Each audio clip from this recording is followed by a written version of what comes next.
तो बच्चों, एक साधारण ब्याज का एक सवाल है। यदि 1000 रुपये की एक वस्तु की दर 5% वार्षिक देय हो तो 2 वर्ष में उसका साधारण ब्याज तथा कुल मिश्रण क्या होगा। तो इसके लिए करने का तरीका क्या है। सबसे पहले जो हमें दिया हुआ है वो दिया मूलधन 1000 रुपये, ठीक है। और जो टाइम दिया हुआ है वो 2 वर्ष है हमारे पास, 2 ईयर। और जो रेट दिया हुआ है वो दिया है 5%।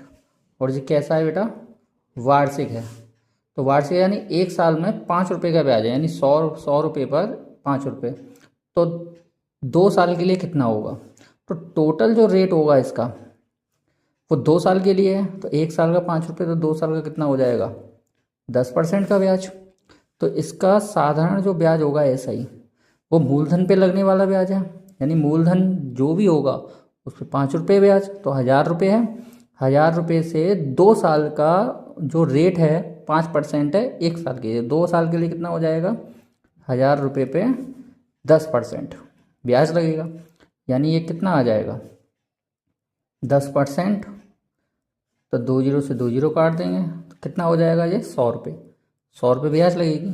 अगर इसका डायरेक्ट हम अमाउंट निकालें तो जो प्रिंसिपल है उसमें इस SI को प्लस कर दें, यानी जो 1000 था उसमें यदि ये 100 को प्लस कर दें तो कितना हो जाता है, ये 1100 रुपये, ठीक है। और डायरेक्ट हमें क्वेश्चन में अमाउंट पूछा जाए तो क्या करोगे भाई, अमाउंट के लिए जो प्रिंसिपल है उसका डायरेक्ट रेट निकाल लो, रेट परसेंट। और रेट परसेंट कैसा होना चाहिए, वार्षिक होना चाहिए। तो हमारे पास प्रिंसिपल कितना है, 1000। ब्याज कितनी लग रही थी, 10% ब्याज है। तो अमाउंट कितना हो जाएगा, 110%, यानी 100 रुपये पर 10 है, ठीक है। तो अमाउंट ऑफ टोटल कितना हो जाएगा, 110%। ये 100 तो मूलधन माना था ना, तो मूलधन पे 10 रुपये ब्याज लगा दोगे तो 110% हो जाएगा। तो 110%।